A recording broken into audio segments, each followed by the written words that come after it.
নমস্কার স্যার। নমস্কার। আপনার নাম? তারক দাস। হ্যাঁ, পূর্ব বর্ধমান, খানা জংশন, চান্নাগ্রাম বাড়ি আমার। সন্ত রামপালজি মহারাজের কাছে নাম দীক্ষা নেওয়ার পর অনেকে অনেক ধরনের লাভ পায়, মানসিক লাভ, শারীরিক লাভ, আর্থিক লাভ। আপনি কি ধরনের লাভ পেয়েছেন? আমি গুরুদেবের কাছে দীক্ষা নেওয়ার পর, সতরামপালজি মহারাজের কাছে দীক্ষা যেদিন নেওয়ার পর থেকে আমি সমস্ত দিক থেকেই লাভ পেয়েছি এবং আমার যা ক্ষতি হয়েছিল সেসব বন্ধ হয়ে গেছে এবং শত্রুর হাত থেকে আমি মুক্তি পেয়েছি এবং আমার সমস্ত সংসারের আয় উন্নতি সব কিছুই ওনার আশীর্বাদে পেয়েছি আমি। এবং আমার আজ কোনো চিন্তা বলতে কিছু নাই। উনি আমার সমস্ত কিন্তু খারাপ কাটিয়ে দিয়েছেন। এই আমি সব থেকে সাফল্য লাভ পেয়েছি।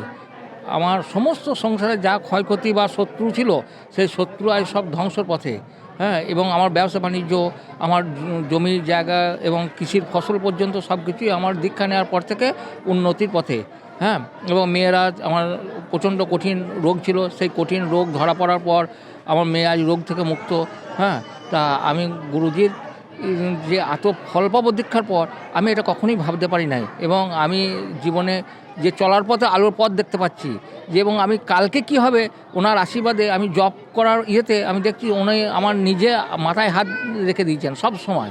এবং আমি একটা প্রবল শক্তি পেয়েছি ওনার কাছে দীক্ষা নেওয়ার পর, যে আমার গুরুদেব সবসময় আমার আলোর পথ দেখাচ্ছেন। আচ্ছা, আমাদের দর্শকদেরকে এ বিষয়ে, মানে সন্ত রামপালজি মহারাজের কাছে দীক্ষা নেওয়ার বিষয়ে আপনি কি বলবেন?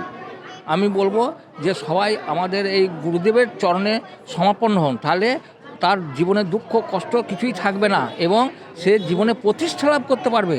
হ্যাঁ, এই গুরুদেবের সান্নিধ্যে এলে তার কোনো অভাব অভিযোগ, তার সংসারে কোনো কিছুই থাকবে না, শত্রু বিনাশ হয়ে যাবে। এবং রোগ তো প্রথম কথা, রোগটাই হচ্ছে মেন আমাদের ক্ষতিকারক শরীরে, ওই রোগমুক্ত হবে এই গুরুদের আশীর্বাদে। মানে ওনার কাছে নাম দীক্ষা নেওয়াটা আমাদের বিশেষ প্রয়োজন। সকল ভক্তদিকে আমি অনুরোধ করছি যে ওনার চরণে এসে আত্মসমর্পণ করে দীক্ষা নেই। হ্যাঁ, তার সংসার জীবন সুখের হবে। ধন্যবাদ। নমস্কার।